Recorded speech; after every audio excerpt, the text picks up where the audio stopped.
So in CS120 this week, you're going to do a software research project, and there's a forum here that you're going to post your work on that. So in the software research, you're going to pick a category of software. So for example, office or productivity software, things like word processors or spreadsheets, personal management, like a calendar or a to-do app, photos or graphics editors, a text editor you may or may not use, things for file management, like Google Drive versus the Windows File Explorer, game, music, communication software. There's other categories too. So if you think of a piece of software that doesn't fit into one of these categories, then you'll need to name that category. Now, in that regard, once you pick a category or a piece of software, you need to be two kinds of software that you're going to look at. One kind is what's called software as a service. So that is software that you don't install on your computer, but you go to a website and use. For example, Google Docs. I don't have Google Docs installed on my computer. I go to a web browser, maybe Chrome, maybe Firefox, and I log into my Google account, and then there I work with Google Docs. Microsoft Word, on the other hand, I download to my computer, and it runs off my computer. So we have installed software versus software as a service. So whatever category you pick, you need to have two programs that are similar. Right? It wouldn't make sense to compare an image editing program to Microsoft Word because they're two different kinds of programs. They have to be the same kind. So I have an example down here where for my category is photo graphics editors, and I'm comparing a graphics editor called GIMP versus non-line editor called Pixlr.com editor. And then I have some screenshots here of me using GIMP. And similarly, I have a screenshot down here of me using Pixlr. And I go over the pros and cons of each one. You're going to have at least a couple of images on your page, and they may be screenshots that you do. They may be images you found online. Whether you found the image online or it's yours, you have to indicate who owns the image and where you got it from. So for example, Pixlr Editor has a butterfly as a logo. I couldn't find that I had the right to use their image, so I just grabbed a free image of a butterfly found online. So I have to state when I put the image, where did I get the image, and then I have the right to use it. So this is a public domain image, for example. So as far as that goes, you have to cite sources for information. You need to cite sources for your images. So back on the home page, remember at the very top, there's an important links section. And the two things you want to go to are image search and important links. So under important links, how to do citations, I'll demonstrate that in a minute. I added a new link here called Citation Generator, which I'll use also. And then if you need to take a screenshot of you using whatever program or app, here's a tutorial on how to make screenshots where I guide you through step-by-step how to do it on a Windows-type computer. If you have a Mac that you're working on, let me know if you don't know how to do a screenshot. Otherwise, just search screenshot Mac. There's a ton of good tutorials out there. So you may need information about how to cite sources. You may need to know how to do a screenshot. On the next page, if you need to find an image that's not yours, here are a bunch of websites that help you find images that you have the right to use. Remember, if you just go to Google and search for an image, chances are the image you find you do not have the right to use. And you need to assure that you do have the right before you post it on the internet. Canvas is part of the internet. So, again, I'm just comparing GIMP with a screenshot to Pixlr Editor with a screenshot. So you should have a couple of paragraphs for each app that you're talking about. Have a link to where people can get to that app and some pictures to go with it. So for example, I like music, and sometimes I make music and sometimes I edit it. And at home, I have a program called Audacity. So this is a piece of software I download and install on my computer. And I can edit audio files. So I can merge them together, I can blend things, I can take chunks out, I can paste chunks from other audio bits. So I can do all kinds of stuff with audio. I kind of wanted to know what other people say about audio, so I looked up a review about Audacity. And so here's somebody going through using Audacity. They go over pros and cons. if I want to use anything they say, I would have to quote it, website as a source. Or if I just use some of the ideas they had here in my my discussion on Canvas, I would still have to cite them as a source. So Audacity is a piece of software I would download to my computer. On the other hand, there's a software called Twisted Wave that I don't have to download. I just make an account with them. They have a free trial version you could do. Otherwise, it's like $80 to get a 1-year subscription to use their software. So I could use Twisted Wave as an online audio editor. That means I don't have to install it on my computer. They have the software running on theirs. I would access it through my browser, and they would store my files for me, or I could download them whenever I need them. So kind of like Google Drive and Docs, but for audio files instead. So this would be called software as a service because I don't have to put it on my computer. I just go to their website and use their software online, versus installed software where I have to put it on my computer, everything's stored on my hard drive. If my hard drive fails, then I lose all my stuff, where they guarantee they'll save my stuff for me up to a certain limit. And again, I could look up a review of what somebody else thinks of that. So it's preferable that you use the software. If you've never used the software before, then you should read a bunch of reviews and see if you can do a trial version before you post something about it. So let's suppose that I'm going to use Audacity and that this article right here was influential in my post. Then I would want to cite this as a source. So one thing that's kind of nice there is on the important links page, I added a new citation generator. So the electronic sources MLA style, that gives you a whole bunch of different examples of people citing sources for electronic stuff. The citation generator just kind of makes it for you when you help it out. So I just want to check out that right now with you. So first thing they do is say, okay, what are you citing here? And it defaults to a website. And it's wanting me to add the address. So enter the website URL or keywords here. So I like this article right here, and I want to cite it in my work. So back here, I paste in that address, and I say cite this. So here they're saying, okay, we found the article you're talking about. It was written by Kat Ellis. And so do you want to proceed? And say, yes, I want to proceed and cite it. So then this app right here is going to scan that page and look for things like who owns that website? What's the title of the article? When was it accessed? When was it published? And is there an author? Right, so I'm going to continue because I like what they found so far. They did find the author, and sometimes the author is easy to find, sometimes it's not.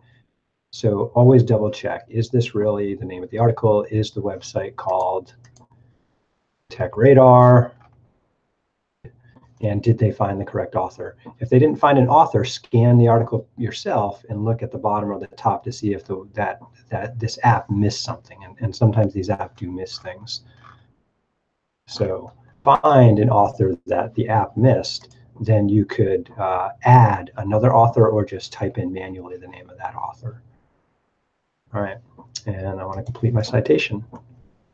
So then it'll clean that up for me and put it in MLA formats.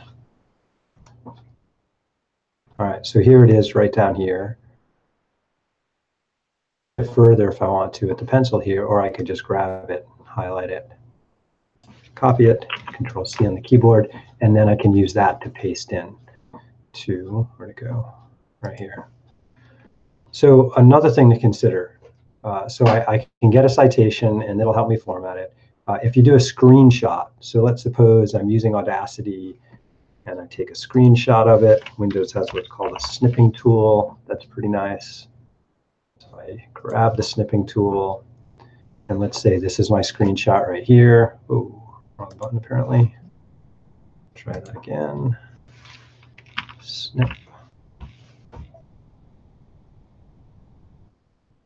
All right, so let's say this is my screenshot right there.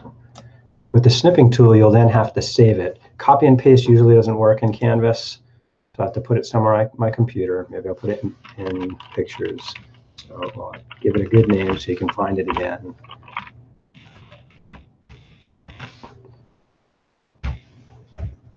To use it, here's the problem with the way Canvas runs right now.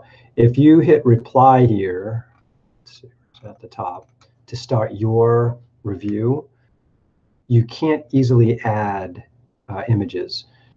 If they're your images, they don't exist already on the web, then what you'll have to do is go to your account, and you would have to add the files here first. And you can edit your posts. So if you're working on your post, you realize you need a screenshot, you'd have to save it partially completed, and then you could go into your course. So you won't have as much stuff as I do here. Let's see, my CS120 course, and then I would upload the file I want to upload. So I'd have to go find it on my computer. Hopefully I remember where I put it. There it is. And then I can put it in here. Once it's in there, then I can access it. So now if I go back to this course, I can then access any image that I upload. And again, your image uploads will look a little different than mine because I'm the teacher and you're the student. So let me jump into student view. Ooh, I should have put the image there as a student. So I'll do that one more time. So account, files, my files is apparently the only folder I have. So let's upload that picture. It's wrong place. There it is again. Okay, so now I can use it in my course.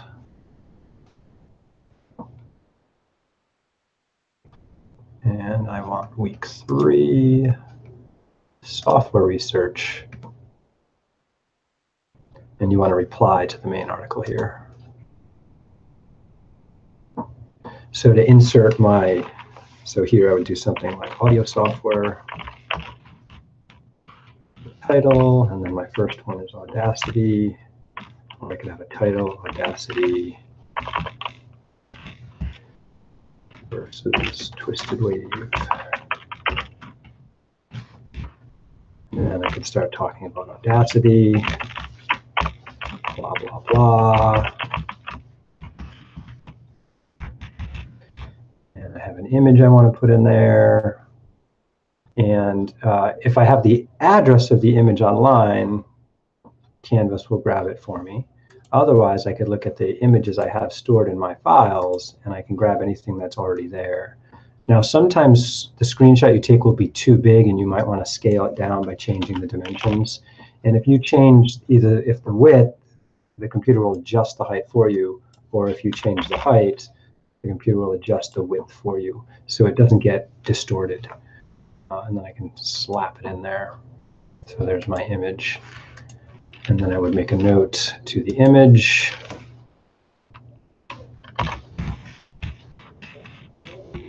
Screenshot IG Parker. And maybe even put in the year. If you're doing this and you decide you need a screenshot that you don't have yet, then what you'd have to do is you would have to post this, go to your account, add the file, come back here, and then re-edit it. And then you could add that file. Otherwise, you can only add images that are already in your account, or images for which you have a web address for, or images that you find on Flickr. You could go search Flickr for audio images. Do you want Audacity? Maybe somebody put a picture. Audacity. And, oh yeah, there's an Audacity screenshot right there. Wicked cool. Okay, so it could be somebody already uploaded one to Flickr.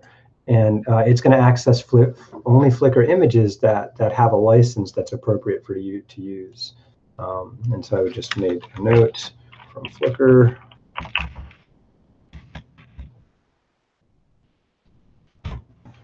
Good enough if you grabbed it that way. And then once you're done, hit done. So if you just check out my other one as an example, you want a couple of paragraphs describing one installed app on your computer. And then another couple paragraphs talking about the software as a service for whatever online software that's similar. And so here, photo editor versus photo editor.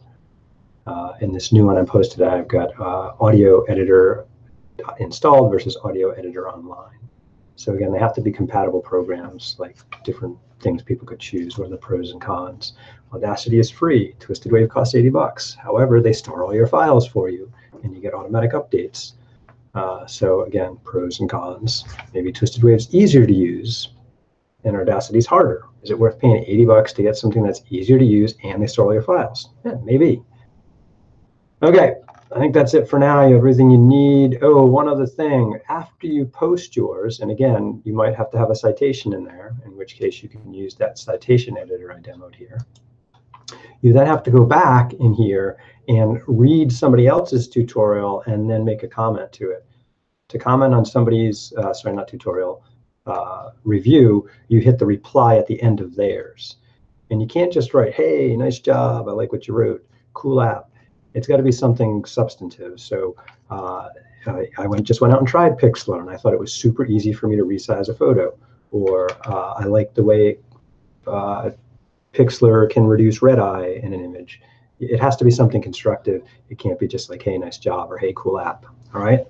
So two parts to this. One, you have to go and review a couple of related apps, one installed on the computer, one software as a service online, and then you have to go review somebody else's post and then write a reply to their post. Thanks, have fun, do good work. I'll catch you soon.